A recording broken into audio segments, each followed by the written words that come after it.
So, hello everyone. Welcome back sa ating vlog. Yan, kasama natin si Dayan. Happy New Hi, Year guys. guys. Happy 2026. 2025 was a very good year for us. No, babe? Yes. Yan, so ang tagal natin hindi nag-vlog na almost 6 months na, no, babe? Hindi ko Nung alam. last. Basta more Super than, tagal mas na. super tagal na. Nung nag-post lang kami about nung yung pumunta kami Victoria. Pero, lang yun? Ano lang din yun eh. For memories. For memories lang, hindi yan for vlog talaga. Pero anyway, welcome back sa ating vlog. Bagong taon, bagong buhay. Oh, bagong buhay. New career. Ayan. New career. So, ayan, update lang. Mini update lang sa buhay natin, guys. Tapos na yung bahay. Tingnan nyo. Pero hindi pa kami nakapag-ayos ng husto. Madami pang ayusin. Work in progress pa rin. Na, babe? Tama. Tama. Yung Christmas tree ni Dayan. Kailan mo tinayo yan? Tagal na. Pero alam mo, October ba? Itong Christmas tree na to, ano na siya? Pangatlo Pangatlo pa lang ba? Pangatlong Christmas na niyan. Dalawa doon sa kabila. O, pangatlo na pala. Kaya nga, pangatlo. So, third Christmas na niya, guys, hindi Galing nagbabago. to sa ano eh, sa Canadian Tire Canadian dati. Tire. Nabili ko siya ng as is. Ano yung as is? Ay, hindi pala. Display kasi pala to.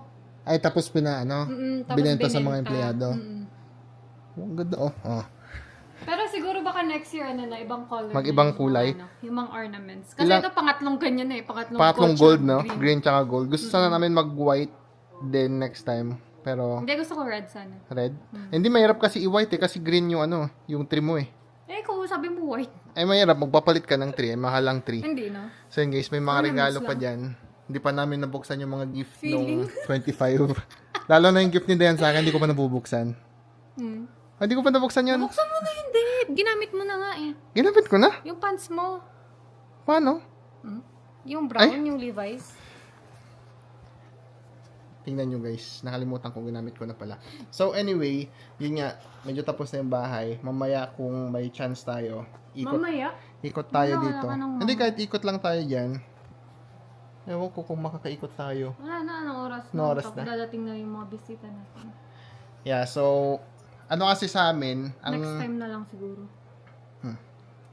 wala na. Anong gusto ko? Ano ang sa Wait amin? lang. So yan, ngayong 2026 din, kasi 'di ba nagkaroon kami ng hiatus ng nung 2025. Ngayon 2025 parang in and out kami mag-vlog kasi parang napaka-busy, super busy kasi talaga. So ngayon plano namin ni Dayan, maglaan kami ng time, alam mo yun, to document our life din dito sa Canada, which is the main purpose nung vlog naman natin simula pa nung una. Kaya lang, 'di ba nung una, we're helping international students to come here to Canada para makapunta sila ng Canada. Pero ngayon kasi guys, with the changes sa IRCC, no, ako mismo din ako nagki-keep track dun sa mga changes kasi every now and then nagbabago. Ang daming pagbabago. And hindi siya pagbabago na paluwag sa mga papasok. Pagbabago siya na pahirap pumasok.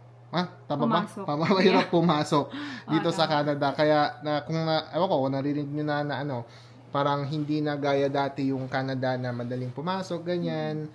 Sobrang hirap na. Marami na ring napapauwi. Yan. So, sana yung mga kilala namin dito na temporary residents pa lang ay makuha din nila yung permanent residency nila ngayong taon or next, wala na pala Sana. ngayong taon. Next year or sa mga susunod na years to come. So, yun nga, 2025 is a very big year sa amin. So, una nung January, nakuha namin yung permanent residency namin ni Dayan sa tulong ng nasa taas. Sa wakas, no? Tagal din natin, no? 2020. Parang 4 years tayo. 4 years. Kasi ang haba nung process. Ang haba Parang ng process, 1 year and Mahigit 1 year yun, di ba? mahigit 1 year. So yun yung unang-una. Pangalawa, ayun, wala na ako sa MNP. So, that's new. Hindi ko lang po na-share ko nandito. Hindi pa, no? Hindi pa ata. Oh, Hindi pa kasi nila wala alam. na. Hindi na tayo nag-vlog nun nung umalis ako Ay, ng ewan ko MNP. pala. Kung ano. Hindi ko pa ba na-vlog yun? But anyway, Yeah. yun nga, long story short, umalis na ako sa MNP. And actually, umalis ako sa accounting profession nung, I think, July. Bandang July. Before ko makuha yung CPA designation ko. Pero, ang maganda doon, although umalis ako, nakuha ko pa rin yung CPA designation ko ngayong December lang actually. Kakukuha ko lang. So, sabi ko nga sa inyo, daming ganap, di ba? So, ano pa ba? July, yun yung nangyari. So, and late this year, mga bare months, nag-set up din tayo ng business which you will see or you will know eventually. So, i-vlog natin kung ano ginagawa natin doon. Kaya din tayo hindi naka-vlog, di ba? Kasi sabay-sabay busy. Yeah. nag-renovate. Tapos, nag-skip may mga tayo. madaming... Nagbenta pa pala kami ng bahay nung 2020, early 2025. Mga bandang April yon. So, April. I think yon fully documented yung part na yon kasi yun yung active tayo noon that time, di ba? O, kasi hindi ka pa ganun ka-busy. Kanya, hindi pa ganun ka-busy. So, yun, nabenta natin yung bahay. And pala, no, yung housing market right now, it's not very good for the sellers na. Kasi, biruin nyo guys, nung nagbenta kami nung bahay namin, it's almost 400,000 namin nabenta. And then, 3 months down the line, yung mga current na nabibenta doon, mga ano na lang, 360, 350, may mga 330 na nga, 320 na for sale dun sa community namin. As in, same complex namin. Same condo units or townhouses. Tas sobrang baba nung ibinaba. So, buti na lang nabenta namin siya at least before pa bumagsak. And nakip namin yung tawag dito, yung equity namin doon for Kahit parang paano, bilis lang, no? Parang 2 years lang tayo 2 doon. years. Exaktong 2 years ba? Almost 2 years. Saktong 2 years. Saktong Kasi 2 years, no? May May 26 nakuha natin yung doon. Yung dito. Townhouse. Townhome. Dito May 30. Tapos dito May 30. So parang yun, 2 years and buhay butal ng konti. So within the 2 years guys, nakapakit naman kami kahit papaano ng pang-down namin dito sa current na bahay namin ngayon. So yun, nung nabenta namin yun, bumili kami ng bagong bahay and then pina-renovate namin. Oo. Ang dami mong ano. Ang daming nangyari. Pasikot-sikot. Kaya nga, kasi ang dami na nangyari. Kasi. Sa buong taon, parang bumabalik-balik tayo sa kwento natin from January, naging July, tapos ngayon May. Tapos yun yung renovation, guys. It took us a good 5 months to finish all the renovation. Na papunta sa 99, sabihin ko na 98% done na yung bahay right now. Kasi ganyan yung mga maliliit na lang. Sobrang lilit na lang yung parang takip ng kuryente, ng switch, ganyan. Touch up na lang. Pero yung mga major renovation tapos na. Kailan ba tayo nag-start? June, July, August, September, October natapos, di ba? So, 5 months natapos yung renovation ng bahay. So, yon nangyari yon. Ano pa ba nangyari, babe? Ayun, ang kwento din naman nun, initially, plano ko sana na kami-kami na lang mag-renovate nung bahay. Para alam mo yun, kukuha lang ako ng kasama ko na marunong mag-karpintero, marunong mag-assemble ng cabinet, ganyan-ganyan. Yeah, and then, ikaw gagawa. ako gagawa. Ako magpaplano. Kasi binili mo na lahat ng mga mga tools. gamit, mga tools. Tapos, biglang Wala eh. nag-hire ka din pala. Kasi during that time, naging busy na, ganyan. So, nag-hire ako ng contractor, si Rigor. Siya na yung tumapos. Siya na yung parang naging GenCon namin. Siya lahat halos gumawa ng flooring, sahig, flooring, sahig, parehas lang yun. Flooring, ceiling, yung pintura, So, washroom namin, yung sa stairs, etc. Lahat na, siya na yung gumawa, drywall, Ito pa pala, everything. yung sa, Tsaka yung sa TV namin. Tapos guys, pag nung mga bandang July na, yun yan, na-realize ko na mahirap palang gawin to ng mag-isa, tsaka naging busy, na kami. Pati yung sa kitchen, hinari na namin. Una niyan, ang plano namin dyan, IKEA. Pero ganyan din yung setup, IKEA sana. Pero, nakahanap naman kami ng contractor na masakit sa ulo pero mura. Mura naman siya. Mura talaga. Sasakit lang ulo. Sasakit lang talaga ulo mo. So, ang kwento niyan, sinimulan niya yung kitchen ng June, natapos niya ng October. Halos sabay sila natapos nung Ni Rigor. Nung contractor. Halos sabay namin. silang natapos ng General Con. Yung Gen Con namin guys, ang daming ginawa.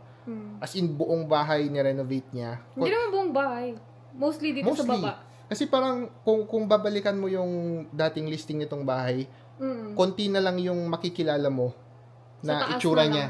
Sa taas, na lang sa siguro. taas. Yung mga kwarto hindi namin pinagalaw. Except yung sa CR namin, full renovate namin yung CR namin, yung ensuite.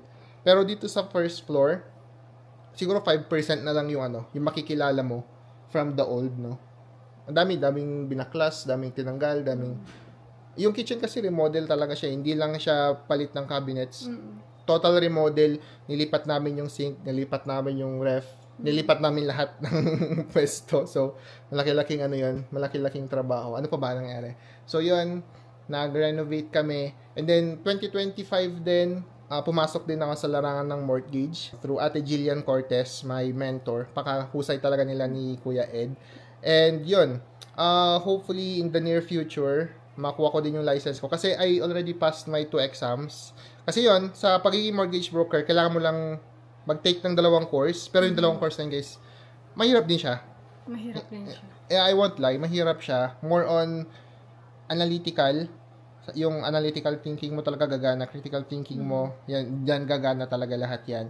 Pero mas madami ako natutunan kay Ate Jillian kumpara doon sa courses na binigay sa akin ng AMBA. AMBA kasi yung yung pinagbilan ko ng course, and then RECA naman yung tawag dito, pinaka-regulating body ng mortgage brokers, no, or mortgage agents. So, yun. Mas madami pa ako natutunan kina Ate Jillian kumpara dun sa binasa ko sa libro, dun sa mortgage course. Kaya, yun. But, anyway, tingnan natin in the near future, no, kung anong mangyayari. Kasi, right now, I'm torn between 3 things. Yung business na sinet up namin ng bare months, yung accounting ko, kasi nga, di ba, sabi ko nga nakuha ko yung CPA title ko na nung, December, second week ng December. So, I'm planning to set up my own accounting firm. On process yon, pero still, I'm not sure if yun talaga yung gusto kong gawin. Mortgage. Or magmo-mortgage. Kasi pasado ko na yung 2 course ko. All I need to do is, find an employer, a mortgage broker, to get my license. So, yun yung 3 pinagpipilian ko right now. And 2026, I'm not sure kung, alam mo yun, saan tayo magfo-focus. But, pinagpipray lang. Explore na lang muna. Tsaka pinagpipray lang everyday na, igabayan tayo kung saan, alam mo yun, saan yung mas maganda. Kasi siya naman ang nakakalam kung saan talaga tayo Sino pupunta. ako ba? Si Lord.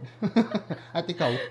Si Lord, oo. Tama yan. Ayan. So, yan. Abangan nyo yan, guys, kung saan tayo papatungo. Sana maka-vlog ka na, no? Ng direct. Pang-apat Tayo pa pala, no? 4. Pagbablog. Kasi gusto ko din, Hindi, okay lang yung vlog kasi lang yung vlog natin for pwedeng for singit-singit memories lang. Ayan, pwedeng singit-singit lang. Pero gusto namin i-full time din yung pag-vlog. Alam mo yun, hindi man daily. Every week at least. Ang hirap ng daily. Trainer namin yan nung March.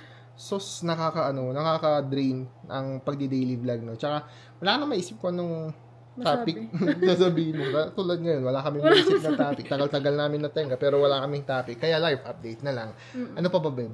Ikaw, anong bago sa'yo? Wala naman. Ha? Ano wala? Alam na ba nila? Naalin. Na wala ka na sa childcare? Or alam ba nila na sa childcare ka before? Hindi nga nila alam. So, yan. Live update naman kay Dayan. Si Dayan kasi hindi madaldal. Ako yung madaldal. Si JR. So, yan. Live update ni Dayan. Nag-try siyang mag-childcare. Nag-ECE1 siya. ECE1 lang, no?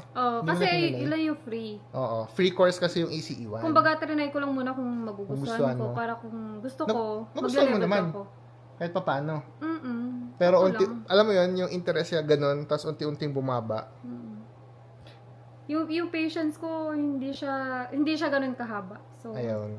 sabi ko lang. Yun ang main reason. So, kudos sa mga nasa ECE din na talagang natsyatsaga, no? Hirap din, no? Mahirap. Miyak yan si Dan minsan umuwi. Dahil makukulit yung mga bata. So, yun. Nag-ECE siya for how many months? Almost a year, no? Parang 1 year din. Almost 1 year din siya nag-ECE. And then, nung January, sinabihan ko na siya na mag-resign kasi January 2025. 2025. Ngayon 2025. Sinabihan ko siya mag-resign kasi lagi na siyang nai-stress sa work. Parang pagising niya, ayaw na niyang pumasok, ganyan. Wala siyang ganang pumasok. Oo, Ay, di ba? Ano ka naman talaga? Ikaw nagpa-resign sa akin kasi ayaw mong maghatid. Ayaw mong mag-drive ng mahaba. Yun, ang ano kasi niya, guys, di ba, nasa Tarawood kami before. Tapos yung employer niya nasa Curry Barracks. So, that's almost 40 minutes one way. So, kung sabi niyo na, nasa MNP ako during that time, tawag dito, balikan ko, lalo na kapag work from home ako, di ba hybrid naman kami. Work from home ako, 1 hour 30 minutes agad kinakain nung commute pa lang. Kaya sabi ko, hindi siya ganun. Hindi siya ka-worth. Hindi siya ganun ka-worth it. Tapos hindi pa niya, alam mo yun, love na love yung ginagawa niya. So sabi ko, mag-resign ka na. And let's venture somewhere else. So yun guys, si Dayan ngayon ay currently, tambay. Hashtag tambay. Hindi. Ano siya ngayon? Tawag dito, COO. Anong COO? Ano yung COO? Chief Operating Officer? Ano? COO ba yun? Basta yun. Di ba CEO, Chief Executive Sino Officer? CEO? Ako. Okay. Ako yung nakapangalan doon, mga kit. Ay, Ako bakit director. nakapangalan din ako dun? COO ka nga. Ah, okay. Chief Operating... Ano? Nakalimutan ko. Chief Officer? Operation Officer. Okay, bahala ka. Para, yun ang kagandahan kasi pag kahit gumawa ka na ng sarili mong business lang na putyo-putyo lang guys, matawag mo lang na CEO yung CEO ng sarili mo, no? CEO. Pwede na yun, di ba? Ano tawag? Manifest. Malay mo naman, di ba? In the future. But anyway, kidding aside, Diane is now working sa company namin and ano mo? Gusto mo ba yung ginagawa mo? Oo naman. Oo naman. Pag anytime sick leave lang. Anytime sick leave. Hindi kasi isa din yun sa sa problem yung mga yung problema ko na pag may work ako tapos pag minsan dumating yung dalaw ko. Pag may bisita siya, pag may bisita, tapos hirap na hirap. super sakit ng puson ko. Tapos parang nakakahiya magpaalam every month.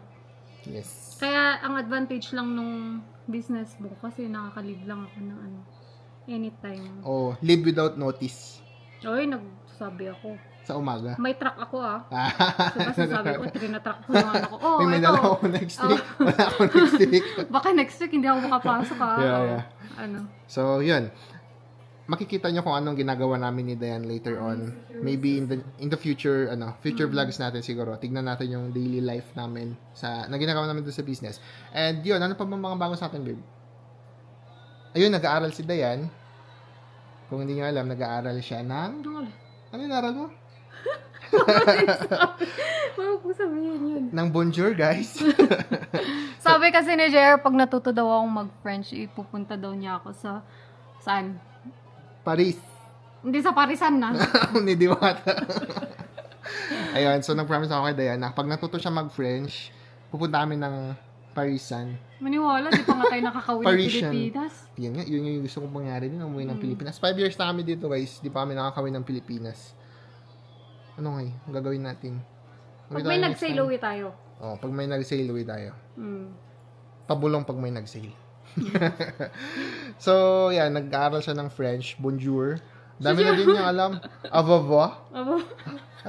So, yan guys, no? Speaking of French, sa mga temporary residents dito sa Canada, it may be a good time to learn French, lalong-lalo na kung gusto nyo maging permanent resident dito. Kasi nga, kung titignan nyo yung sa immigration right now, mas pinapaboran nila yung mga French-speaking individuals or candidates. So, kung kaya nyo mag-aral ng French, yun, aralin nyo ninyo. Kasi may free naman, di ba? Merong free sa Duolingo. Duolingo siya nag-aaral. Free lang naman siya everyday, nangungulit yung owl. Nagagalit yung owl niya pag hindi Pero siya meron lang pumupunta. yung mga gems. So, pag naubos mo parang gems ba yun or battery? Parang store. Pag naubos mo yung battery mo, Yung energy, o yung energy mo, hindi ka na pwede hindi ka na pwede. So, hintayin mo ulit na Limited. mag-regain. Oh. Tapos, kinabukasan. Okay lang din naman Ano yun. lang kasi yun, para magbayad ka. Oo. Para bumili ka ng Para energy. Pero you can do that for free. Mm. So, yun yung bago. Ano pa bang bago, babe? Nisip ko din kung anong bago eh. Parang 2025 recap. Walang bago. Wala na. Yun, wala Yung na. ano na lang, dining natin, hindi pa bago. Ay, oo, yung dining namin. At saka yung Slow upuan pa. natin, free. Oo. Ito guys, yan, nakuha namin yan sa Hindi pa Facebook nga Marketplace. Yung nawawash. Tapos yun, Lumayan. yun yung luma pa rin namin. Ayun, yung 2025 namin, no? Ay, 2026. Ang handa natin. Yan, 2026. Happy New Year. So, Ito, yun yung, tabi ko to, hindi to kasama sa. so, yung konting Sa handa picture. namin, guys. Yan. Ako nagluto na to, guys. Ano pa? Masarap. Ito, Dapat mag-cooking show ka. Ako nagtusok nito. Ako ano yan, ihaw niyan. Ito. Prosperity Ako Bowl. nagtusok din ito. Ako din gumawa. Alam mo yan, guys. Tumbong. Bituka ng baboy. Ito. Binili. Uy, Hindi, ginawa ko yan. Mukhang crispy pa siya, oh. Galing to sa Rolly Me. Mm. Ano, babe? Tapos yung ano ko lang dito sa loob. Wow.